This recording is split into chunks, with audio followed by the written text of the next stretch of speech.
Shalom.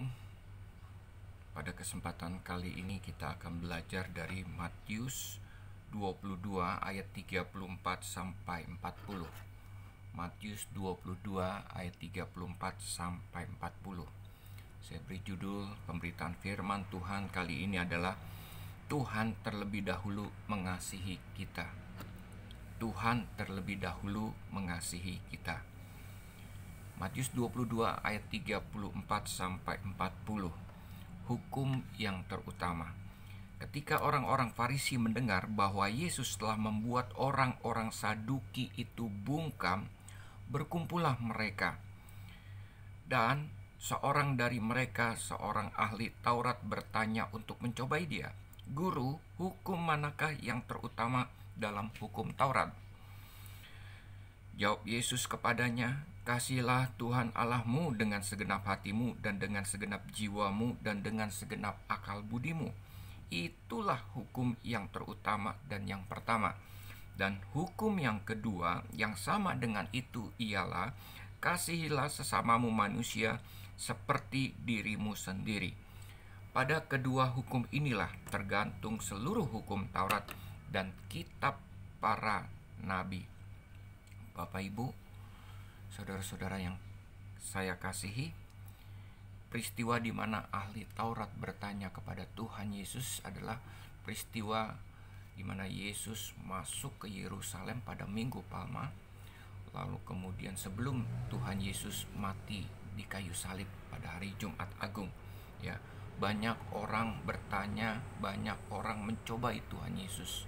Imam-imam kepala, para pemimpin agama, orang Farisi, orang Saduki, ya. Dan kali ini adalah ahli Taurat bertanya kepada Tuhan Yesus, "Guru, hukum manakah yang terutama dalam hukum Taurat?" Ya, ahli Taurat ini adalah orang yang sangat paham, mengerti, mendalami tentang Taurat, ya. Bahkan ahli Taurat ini mengajar kepada orang banyak tentang Taurat tersebut. Ketika dia bertanya kepada Tuhan Yesus Kristus, bukan dia ingin mengetahui hukum Taurat, ya, tetapi dia ingin mencobai Tuhan Yesus. Bapak, Ibu, hukum. Apa yang dimaksud dengan hukum? Ya, kita kenal dengan hukum gravitasi. Hukum gravitasi adalah satu dalil yang diketahui atau diterima oleh semua orang. Kalau kita melempar barang ke atas, maka barang tersebut akan jatuh ke bumi karena ada gaya gravitasi. Hukum atau dalil ini, saudara-saudara, sudah diketahui dan diterima oleh banyak orang. Dan orang harus mempertimbangkan atau menerima hukum atau dalil gravitasi ini supaya dia bisa hidup. Katakanlah misalnya orang mau lompat dari ketinggian. Orang itu melompat dari gedung yang tinggi, katakanlah misalnya dari gedung 20 lantai. Ya, dia lompat dari lantai 20 dan orang itu harus tahu kalau dia lompat, dia akan jatuh ke bawah, bukan ke atas. Karena berlaku hukum gravitasi atau dalil. Nah, demikian juga ketika ahli Taurat itu bertanya dengan hukum atau dalil, mana yang terbesar dalam Taurat, ya. Ada 10 perintah Allah di dalam Keluaran 20. Hukum yang pertama, jangan ada Allah lain. Ya, yang kedua, jangan menyembah patung. Dan seterusnya dan seterusnya. Ya. Itu perintah, itu dalil, itu hukum yang harus ditaati, dipatuhi. Sekali lagi, yang harus ditaati, dipatuhi oleh semua orang. Supaya apa? Supaya dia masuk surga. Untuk masuk surga, maka orang harus Jangan ada Allah lain selain Tuhan. Jangan menyembah patung dan lain sebagainya. Ya. Ini adalah satu keharusan yang harus dipatuhi oleh semua orang supaya dia masuk surga. Kalau tidak melakukan itu, orang itu berdosa dan dia tidak masuk surga. Itu dalil, itu hukum, itu satu keharusan. Bapak Ibu, seumpama ketika kita pergi ke Singapura, ya, orang yang baru pergi ke Singapura, ada banyak perintah di situ. Larangan, jangan membuang sampah, harus tertib, ya, harus antri, jangan serobot-serobot, ya, harus jaga kebersihan, jangan membuang sampah. Kalau membuang sampah, kita akan didenda $500. Wow, satu jumlah yang besar. Ada banyak aturan-aturan, ada banyak denda di situ kalau orang yang melanggar aturan, ya. Tetapi buat orang Singapura, Bapak Ibu, denda itu tidak menjadi masalah. Aturan itu tidak menjadi masalah. Karena apa? Karena orang yang tinggal di Singapura itu bukan orang baru. Dia bukan hanya takut didenda untuk mematuhi peraturan tersebut, tetapi karena mereka warga negara Singapura itu, mereka mengasihi, cinta dengan negaranya. Mereka cinta, mereka ingin negara mereka menjadi tertib, menjadi bersih, ya. Oleh karena itu, Bapak Ibu, ketika mereka mematuhi larangan-larangan yang ada di negara tersebut, itu bukan keterpaksaan, tetapi lebih daripada terpaksa. Mereka sudah cinta dengan negara mereka. Mereka menginginkan keindahan, mereka menginginkan ketertiban, mereka menginginkan kebersihan di negara mereka. Mereka sangat cinta negara mereka. Bapak Ibu, demikian juga dengan Tuhan Yesus Kristus. Ketika ditanya, hukum mana yang terbesar?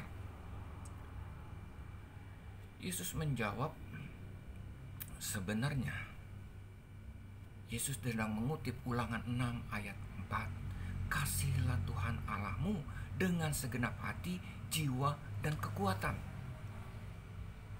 Di dalam Ulangan 6 ayat 4, Bapak Ibu, masih ada perintah, ya.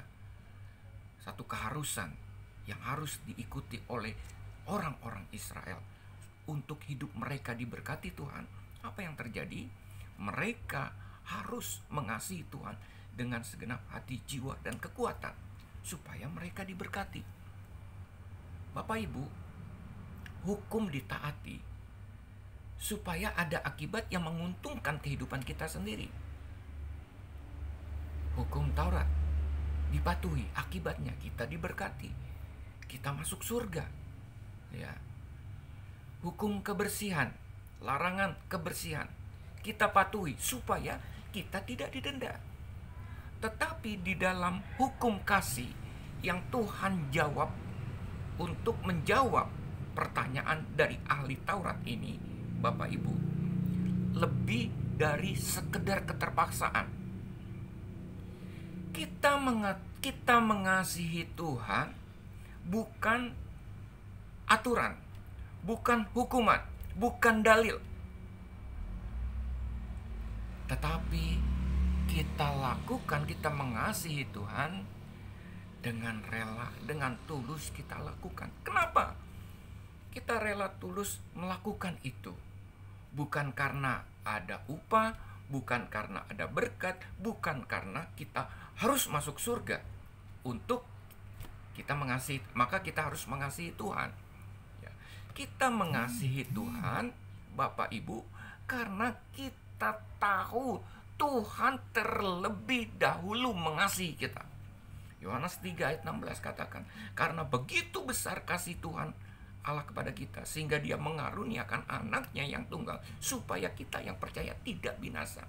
Tuhan begitu mengasihi, sehingga Dia memberikan Tuhan Yesus Kristus kepada kita untuk datang ke dunia. Karena apa? Karena dia begitu mengasihi. Bukan hanya Tuhan Yesus datang ke dunia, tetapi dia mati di kayu salib. Untuk apa? Supaya kita memperoleh keselamatan. Inilah kasih Tuhan yang terlebih besar di dalam kehidupan kita. Kita mengetahui Yohanes 3 ayat 16. Kita percaya apa yang Tuhan Yesus lakukan di dalam kehidupan kita. Dia terlebih dahulu mengasihi kita. Maka kita dengan tulus, kita dengan rela, sebagai balasannya kita pun juga mengasihi Tuhan dengan segenap hati, jiwa, dan kekuatan. Ketika kita mengasihi Tuhan dengan segenap hati, jiwa, dan kekuatan, Bapak Ibu, maka tidak sulit kita mematuhi hukum-hukum yang lain atau dalil-dalil yang lain. Jangan ada Allah yang lain. Memang tidak ada Allah yang lain. Karena Allah itu satu yang kita percayai, yang sudah mati di kayu salib untuk mengasihi kita, berkorban untuk menebus dosa-dosa kita. Itulah Tuhan kita, Bapak Ibu. Bayangkan kalau seandainya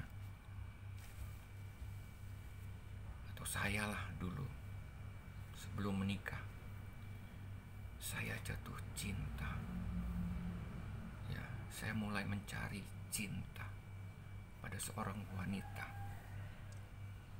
untuk menambatkan hati saya kepada seorang perempuan. Dan bertemulah saya dengan perempuan itu yang bernama Jovita. Ya, saya berusaha untuk mendapatkan hatinya. Selama saya berusaha mendapatkan hatinya, menanggapi balasan cinta saya, Bapak Ibu, di situ ada kegalauan. Saya mati gaya, salah tingkah, dan lain sebagainya, karena belum mendapatkan jawaban cinta dari perempuan tersebut. Ternyata sebelum dia mengatakan, "Saya cinta kamu juga," saya melihat perbuatan-perbuatannya menunjukkan dia mencintai saya. Apalagi ketika dia berkata, "Saya cinta kamu." Wow, amazing. Dunia serasa indah pada waktu itu. Apalagi ketika saya mau menjadi teman hidup kamu selamanya. Wow, betapa sukacitanya saya, betapa gembiranya saya. Karena saya dicintai oleh orang yang saya cintai. Selama saya belum tahu dia mencintai saya, hati saya galau, saya gundah. Tapi begitu saya tahu dia mencintai saya, ada damai sejahtera dalam hidup saya. Demikian juga Bapak Ibu, kita sebagai orang-orang Kristen, kita tahu bahwa Tuhan kita mati di kayu salib. Dia mencintai kita, dan kita percaya perbuatan-perbuatan yang Tuhan lakukan untuk membuktikan kasih-Nya kepada kita. Dia mati di kayu salib untuk menebus dosa-dosa kita, karena dia begitu mencintai kita. Maka saya pun bukan hanya sukacita, damai sejahtera, saya pun juga akan balas mengasihi, mencintai Tuhan kita. Maka oleh karena itu Tuhan katakan, hukum yang terutama adalah kasihilah Tuhan Allahmu dengan segenap hati, jiwa, dan kekuatan. Saya cuma membahas bagaimana hukum dan kasih itu disandingkan, Bapak Ibu. Dan saya percaya Bapak Ibu akan semakin mengasihi Tuhan, karena Bapak Ibu terlebih dahulu mengetahui bahwa Tuhan Yesus itu mengasihi kita dengan mati di kayu salib. Bapak Ibu, mengasihi Tuhan bukan hanya kita datang kepada Tuhan berdoa, baca Alkitab, kita menyembah Tuhan, kita menyampaikan kebenaran firman Tuhan, kita menginjili. Terlebih lagi, ketika kita mengasihi Tuhan, maka implementasinya yang terutama adalah kita juga mengasihi ciptaan-ciptaannya. Karena Dia juga mengasihi manusia-manusia yang lain. Bukan hanya kita. Allah itu bagi semua. Kalau istri saya mengasihi anak-anak saya pun juga yang mengasihi istri saya juga akan mengasihi anak-anak saya. Apalagi itu anak-anak saya. Ya. Kalau istri saya mengasihi orang lain, maka saya pun juga akan mengasihi yang dicintai oleh istri saya. Karena ada kesehatian. Demikian juga ketika Tuhan mengasihi sesama kita atau orang lain, maka kita pun juga implementasinya kita mengasihi orang tersebut. Tuhan mengasihi dunia ini. Tuhan mencintai semua orang, semua agama. Ya, bukan hanya orang Kristen, Tuhan cintai. Maka oleh karena itu kita pun juga wajib mencintai orang-orang lain, termasuk juga orang-orang yang bukan orang Kristen.